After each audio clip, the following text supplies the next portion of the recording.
This is weird. You're weird too. When am I not? You're right. How are you? Now this is weird. How are you? What's up? I'm good. I'm good. You're What good. about you? I'm okay. It's weird. I'm very awkward. Why are you asking how I am? Start with like chill. How are you? What's up? Okay. Are you How okay? are you? What's up? Are you good? I'm okay, thank you so much. Do you wanna like introduce yourself a little bit to the people who's gonna watch? Sure. My name is Omar. I'm 27 years old, I think. I'm from Egypt originally, but now we are in Milan. I'm studying Católica Sacro Coro Business in Management. Before that, I was in Turkey studying my bachelor's in Middle East Technical University up to business also. And yeah, before that I was in Egypt and now I'm here. That's all. This video is gonna be generally about like living abroad, but before that I wanna ask you a little bit about Egypt. Like, Okay. how was your life before moving abroad in Egypt?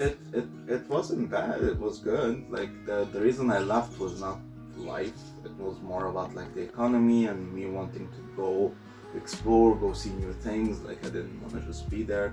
But no, the life was good. Really, like I like Egypt a lot. I like people. You know, the people are nice. There's so many things to do. Like I wasn't gonna be bored if I stayed. At the very least. Definitely a very different life, but not boring one. What was your favorite thing there, like in Egypt? The thing is, I left when I was 17, so right out of high school, so Yeah. that wasn't, I did not get to explore much, but like, my favorite thing was like, I would say, traveling on holidays inside Egypt. Egypt is huge. Most people don't realize how actually big it is. So you get to like, the south from the north, like it's sometimes even different climates. Like it's Yeah. that big. Ancient history, you know, the temples, stuff like that. Of course, I like history, so I like visiting those places, you know, and I like visiting the sea. There's multiple seas and stuff like that. So, yeah, like I like going around Egypt. That was like not the most fun, but it was fun. I would say, yeah. The roads are very pretty. Like going, like just the highway itself in the morning. In the night there's no light, like not even street lights sometimes, but like in the highway in the morning it's very pretty. So nice to look at. Yeah. For sure. Exactly. Yeah. When you were 17, you left the country. Can you like briefly tell us why you left? I mean, finished high school, like I started my bachelor's, but I didn't want to start it in Egypt, and also like if you want to leave, education is the easiest way to go abroad, general. Okay, so I applied in Uttu, I applied to multiple schools also, I just don't remember, it's been so long. I got accepted to Uttu, which was the best option I applied to anyway, which was a surprise. And I got accepted in engineering first, and I went into engineering for 2 years, but yeah, you know how that went. Now I'm business, but yeah. You said education is the easiest way to generally go out of the country. So like, were you thinking to go out of the country and education was your way, or were you thinking to get education abroad? No, I was thinking of getting out of the country. Education that was the way. Yeah. Okay. Like, I knew I didn't want to do my bachelor's in Egypt. Yeah. Not just bachelor. I knew I didn't want to continue like living in Egypt. Not because there's anything wrong with it, except for the economy, but like it's I don't know. Like I wanted to live different places, you know, which would make sense. Like I hopped on a lot, like Egypt to Cyprus, from Cyprus to Turkey, from Turkey to here, even Turkey from Cyprus to Istanbul, from Istanbul to Ankara, from Ankara to here. I moved a lot. Why did you move abroad and here, like the last hop from Turkey to Italy? So I graduated in 2020, which is in the height of COVID. Yeah. So and then the next couple of years there was nothing to do, no jobs, no masters, like no one was accepting anything. Every place shut down, everything shut down. So I got a job as English teacher. It's a part-time job. I wanted to go into masters since I graduated anyway. Me applying for masters, the first step was not Italy, the first step was Turkey because I wanted to stay in Turkey. But I couldn't get the score for the GMAT, which was a really dumb exam anyway. Like I was applying for for human resource management or something like that, or marketing, like in that area, multiple departments. Why do I need to know like advanced calculus and Pythagorean theorem and like out of like the top of my head? The exam was not measuring if I know business. The exam was measuring if I know calculus, which I don't. So I obviously failed. Thank God, in most of the world, they don't recognize that exam. Only Turkey and America can think, and even not all American schools. I wanted to apply abroad, and traveling abroad also is like a nice step. You know, one more time. Let's do it one more time. Yeah. And yeah, I searched generally for business schools, good ones, you know, stuff like that. And my school came Catholic, and it's good. Yeah, it's one of the best business schools around that are not also overly expensive. So it's good ranking, good school, get a good education, accredited. You've been living abroad actually for such a long time, since you're 17. 10 years. Yeah, and like in different countries. As you said, first Cyprus, then Turkey, then Italy now, after Egypt. You said before applying to here, you were thinking to live in Turkey. Yeah. Yeah. Why, for example? I like Turkey. Yeah. I like Turkey. It's nice. Also, like I was halfway into learning the language, let's say, so it's just difficult. Turkish is difficult. But so halfway through learning the language, I already know the customs, I know the people, I know how to get around. I understood a lot of stuff because I lived in it for so long. Yeah. And generally, it's a very nice place to visit. Like good infrastructure, good country, like, you know, public places, public system infrastructure, and like it had good economy when I was deciding that. In the last 6 months it like dropped the ball, literally, like, so that's and you're like, bye. no, I still wanted to stay there, but it wasn't feasible.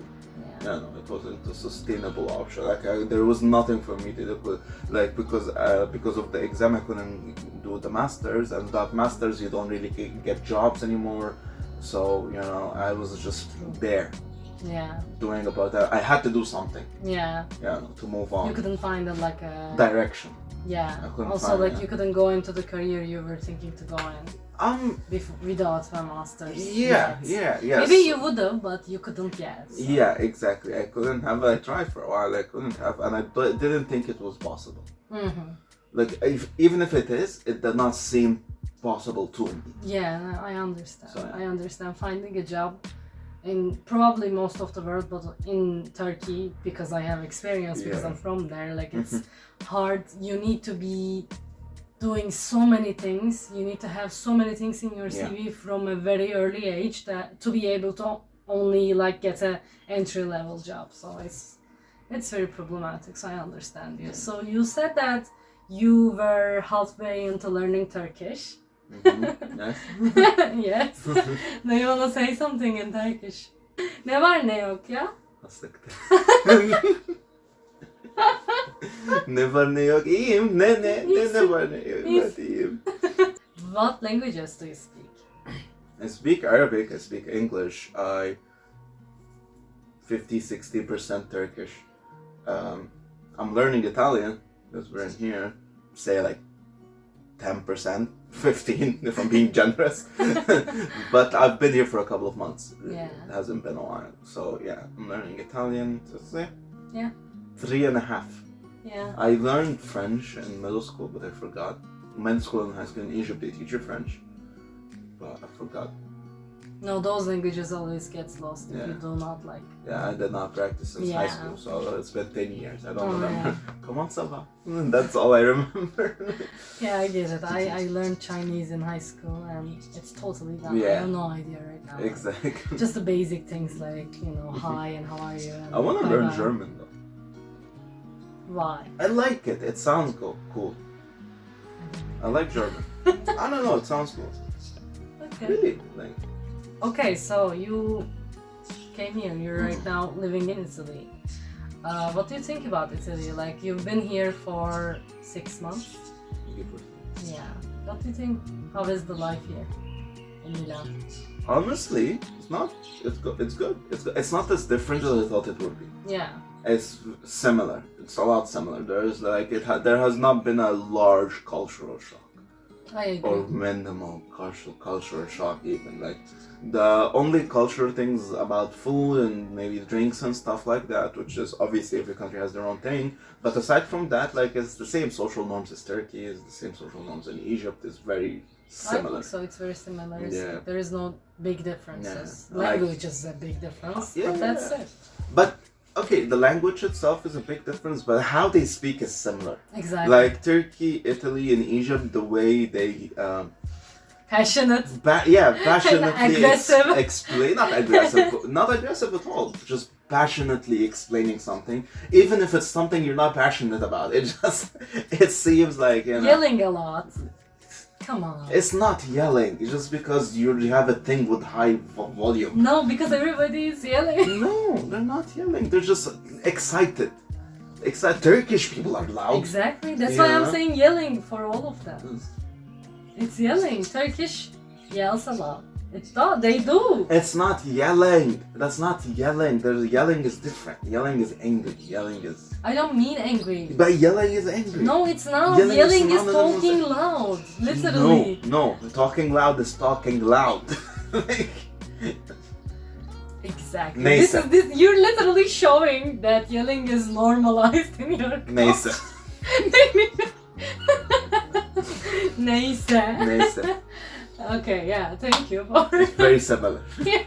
End of the line. Yeah. Like I did not have to adapt very well. Yeah. Of course I have to adapt some things, but like, I don't call it adapting, I call it learning, because I was growing up while traveling, so like every base I picked up a few things, so just you learn different social norms, but like globally speaking. Yeah. Okay, these are the like good things, but like what's the hardest thing do you think about like only not about Italy, also like about living abroad? Yeah, no, generally being abroad, like for example, let me compare this way. If I had stayed in Egypt, okay, and did my bachelor's or even my master's or whatever,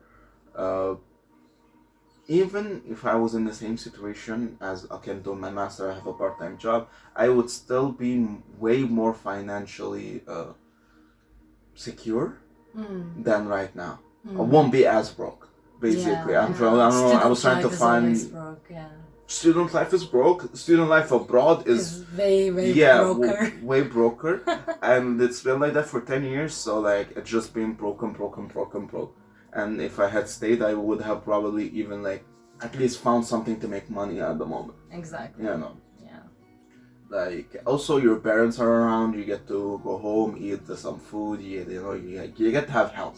Mm-hmm. Also like the thing about abroad is that it's very difficult to get help. Even if your parents, for example, wants to send you money, it costs money to send money. Exactly. It's not that easy. You have to already have some protocols in place from before. You have to like pre-think about it before you do it, or else like you would be completely cut off. Yeah. So it's difficult. It's not easy. So yeah, the main thing would have been like I would have been more secure, more comfortable, would not be as worried as much.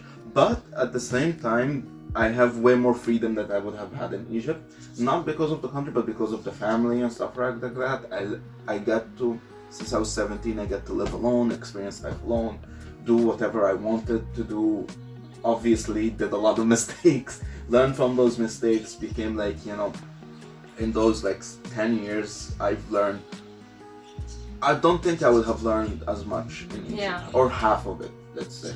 Yeah, I get that. Yeah. Life experience. Exactly, yeah. Shorter way of saying it. Exactly. What do you miss the most about like your home country, Egypt?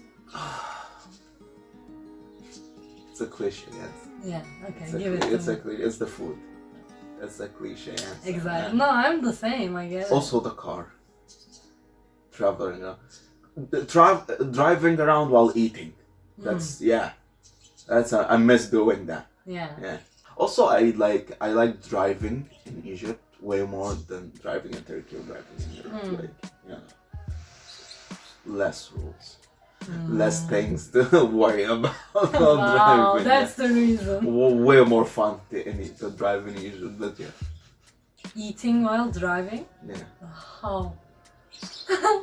What did you do? You put the steering wheel with your knee, and like you're eating the like. I do not support this. I am I not do. with this idea. Eat and drive. No, oh my. This is not an advice. Okay, when we said advice, actually, I was gonna ask as the last question. Like, thank you for sharing your story and You're your welcome. ideas. And like, do you have any advice for the people who are thinking to move abroad, maybe? It's not gonna sound like as an advice, but like, so it's a lot easier to say than do. Overly worrying about stuff will make things a lot more harder than it is. Shit just works out most of the time. Like, obviously you have to try, you have to like, keep trying, doing something, but like, even if it doesn't work out, there are alternatives. It's not the end of the world. My bachelor's, it was filled with international students. So, this was like a running theme, especially at like young people traveling for the first time, is that they are overly worrying about everything, but at the same time that doesn't mean don't worry. No, worry, just not overly worry. So you have to do your research about the culture, do your research. You don't have to learn the language before you go. You will learn it as you go, but learn about the culture itself. Understand how things are. Try to understand. Now it's easier with social media and stuff, like the point of view of people, the places to live, like what you should do, what you shouldn't do. Political views also is very important. Not to have it, to understand it, so you wouldn't like say some wrong things in a conversation with someone. Like some things you have to be sensitive about. Some things you don't have to be. So, and it depends from country to country. It's different from culture to culture. Some cultures are sensitive about things, some are not. So you really have to do your due diligence, let's say, about this exact scenario. So prepare very well, and like just don't give yourself anxiety over it. Just there's a difference, which is very easy to do. It's very easy to give yourself anxiety.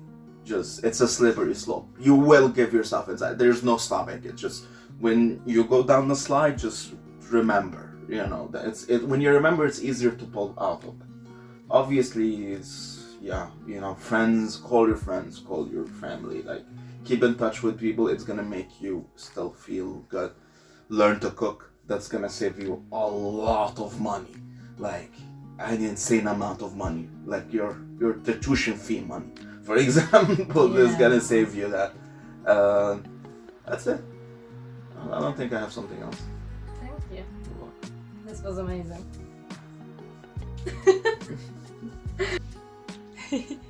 Hadi Türkçe bir şey söyle. Ne istiyorsun?